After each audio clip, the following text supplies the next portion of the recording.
প্রতীক মহোদয় বললেন যে আমাকে মহোদয় বলা দরকার নাই, তারেক রহমান বলেছে আমাকে মহোদয় বলা দরকার নেই। এই একটি কথা। দ্বিতীয় কথাটা হলো যে আমরা কখনোই কোনো বড় রাজনৈতিক দলের রাজনীতিকর্তা ব্যক্তিদের ক্যামেরা পার্সনদের সাথে হাত মিলাবার দৃশ্য দেখিনি, যেটা তারেক রহমান দেখিয়েছেন। তো এখন তারেক রহমান মানে যতটুকু পারছেন তার জায়গা থেকে বক্তব্যগুলো, প্রশ্নগুলো তো একেবারেই তারেক রহমানকে তো আমরা দেখলাম মাহমুদুর রহমান একেবারে রীতিমতো পরামর্শ দিলেন যে আপনি এটা বুঝবেন না, আপনি 17 বছর দেশের বাইরে ছিলেন। যার যার জায়গা থেকে যার যার পারসেপশনে সেই বক্তব্য দেওয়ার চেষ্টা করছে, যে যেমন মানুষ যে যতটুকু ধারণ করে। তো সে সেখানে ইতিহাস, ইতিবৃত্ত ইত্যাদি ইত্যাদি বোঝাবার চেষ্টা করেছেন। তার সাথে আমি একমত না। কারণ তারেক রহমান কিছুই জানে না, তারেক রহমান কোনো খোঁজই রাখে নাই, লন্ডনে ছিল বলে এই ধরনের মনোভাব পোষণ করায় এত বড় একজন নেতা তার এই দীর্ঘদিনের কর্মকাণ্ড, তো আমরা তারেক রহমানের কর্মকাণ্ডে মর্মাহত নই।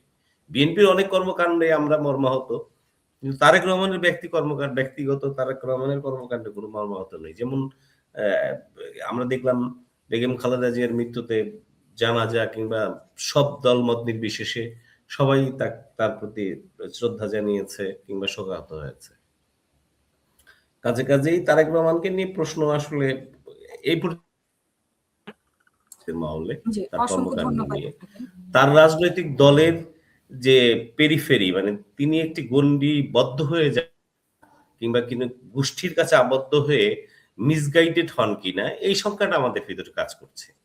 যে তিনি তার পিএস, এপিএস কিংবা উপদেষ্টা এই পরিমণ্ডলে আবদ্ধ হয়ে মিসগাইডেড হতে পারে, এই সংখ্যাটা আমাদের ভিতরে কাজ করছে। কিন্তু অ্যাজ এ সাংবাদিক হিসেবে নিরপেক্ষ দৃষ্টিকোণ থেকে আমি কথাটি নিশ্চিত করেই বলতে পারি যে অ্যাজ এ তারেক রহমান তার এই কর্মকাণ্ডে আমাদেরকে মর্মাহত করেনি।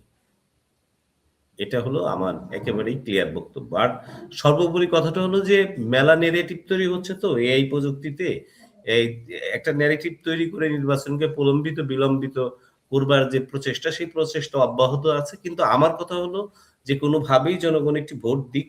কারণ হলো এই সরকারকে তো আমরা দীর্ঘদিন দেখলাম তারা কি করতে পেরেছে, কতটুকু সক্ষমতা আছে, কতটুকু করতে পেরেছে। আর জাতিগতভাবেও আমাদের ব্যক্তি উন্নয়ন যে পর্যন্ত না ঘটবে, আমরা এতগুলো আন্দোলন নিয়ে হাজির হয়েছি, সরকার করবেই বাকি। এই 16 বছরের পুঞ্জীভূত ক্ষোভ নিয়ে আমরা প্রেস ক্লাবের সামনে হাজির হয়েছি, কখনো ভেঙে সচিবালয়ের ভিতরে ঢুকবার প্রচেষ্টা চালিয়েছি। এটি তো আসলে সভ্যজাতির কাজ না। তো এখানে গণতন্ত্র অর্থ এরকম না যে আমি আপনার একেবারে কপালে একটা আঘাত করে বসলাম, যে আমার স্বাধীনতা আছে আপনাকে কপালে আঘাত করার কিংবা আপনার শরীরে একটা ঢিল ছুঁড়ে মারার। তো এই কর্মকাণ্ডগুলো হচ্ছে। এখানে ডক্টর ইউনূস মহোদয় বা তার সরকার যারা ছিলেন, সরকার বাহাদুর যারা ছিলেন, তারা আরেকটু শক্ত হাতে এগুলো করতে পারতেন। আর যে কথাটা বললেন যে 111 এর আর্মিদেরই বা কি করবেন ভাই বীর প্রতীক মহোদয়? আর্মিদেরকে যেভাবে আমরা ছাত্র জনতা কাঠগড়ায় দাঁড় করাচ্ছি, আইন শৃঙ্খলা বাহিনী যখনই ঘুরে দাঁড়াতে চায় তখনই আমরা তাদের যেভাবে কাঠগড়ায় দাঁড় করাইয়ে দেই কিংবা একটা কালার দিয়ে দেই, দিয়ে তাদের চাকরিচ্যুত করি, এই কারণে তারাও রিস্ক নিতে চাচ্ছে না। তারা চাচ্ছে, বোধ করি প্রশাসন চাচ্ছে যে একটি নির্বাচিত সরকার আসুক, সেই নির্বাচিত সরকারের সাথে কাজ করব। তো যাই হোক, আসলে সর্বোপরি কথা হলো বাংলাদেশ নিয়ে যে ষড়যন্ত্র, বাংলাদেশে একটি ভঙ্গুর রাষ্ট্র বানাবার যে প্রচেষ্টা, বাংলাদেশের একটি মানে নতজানু পররাষ্ট্রনীতিমূলক একটি সরকার এখানে কার্যকর থাকুক, জনগণের আশা আকাঙ্ক্ষার প্রতিফলিত একটি সরকার বাস্তবায়ন না হোক, সেই যে ষড়যন্ত্রটা, সেই ষড়যন্ত্রের হাত থেকে আমরা কতটুকু উত্তরণ ঘটাতে পেরেছি, সেই ক্ষেত্রে আমি বলবো যে 1% পারিনি।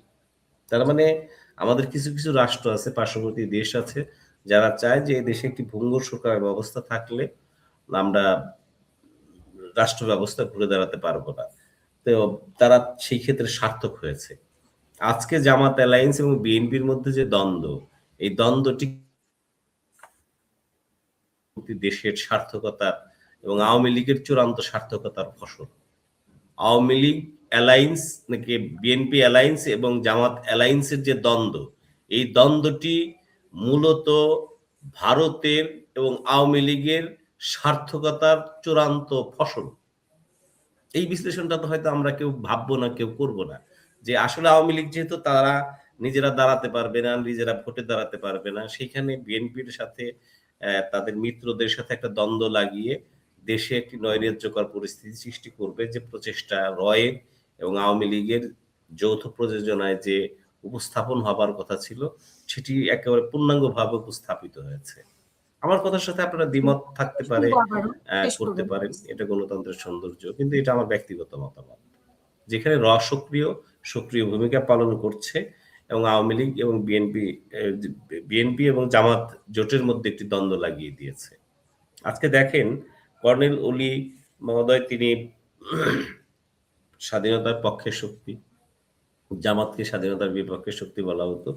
এই ন্যারেটিভকে ভাঙবার জন্য জামাত কিন্তু খুব কৌশলে কর্নেল ওলিকে তাদের দলে নিতে সক্ষম হয়েছে।